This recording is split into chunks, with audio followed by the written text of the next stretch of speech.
gentlelady from Florida is I hope recognized to address the issue. unanimous consent request was agreed to. Thank you, and a little less emotional recital of some of the facts.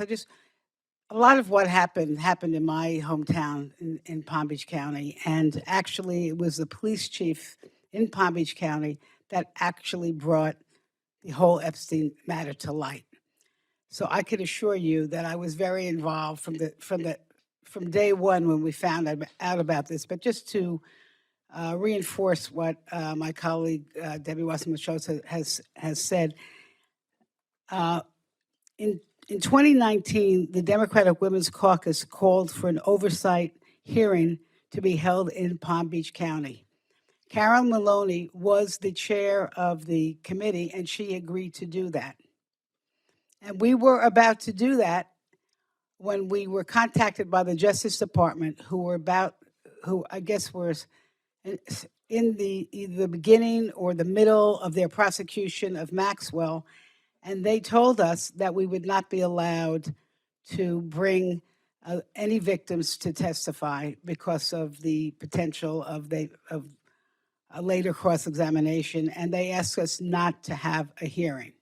That's what happened when the Democrats were in charge. And so we respected that. There was really nothing we could do about it because obviously we wanted Maxwell to be prosecuted.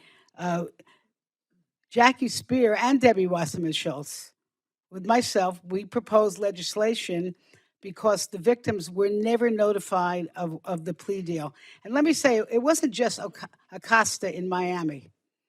Our prosecutor in Palm Beach County, Barry Krischer, if you would read, and I suggest everyone read the transcript of the grand jury proceedings that Mr. Krischer had his attorneys undertake.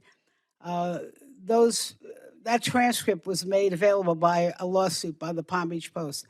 It is the most disgraceful, embarrassing statement or grand jury of facts you will ever read. The prosecutors called two of the girls, and treated them like they were prostitutes. It's shocking.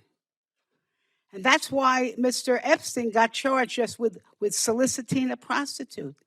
That was what he was charged with, and procuring prostitution.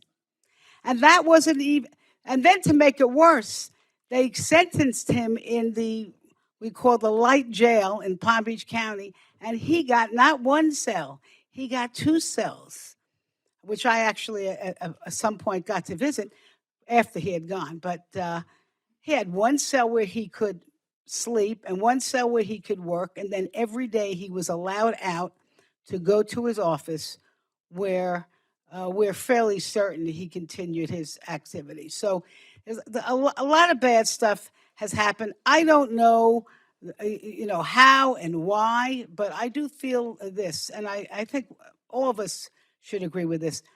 It is survivors who deserve the justice. And it is the survivors who deserve to know the facts. And, what do they say? Let the chips fall where they fall. And that's how I feel. And just to correct the record, and thank you so much for giving us that opportunity.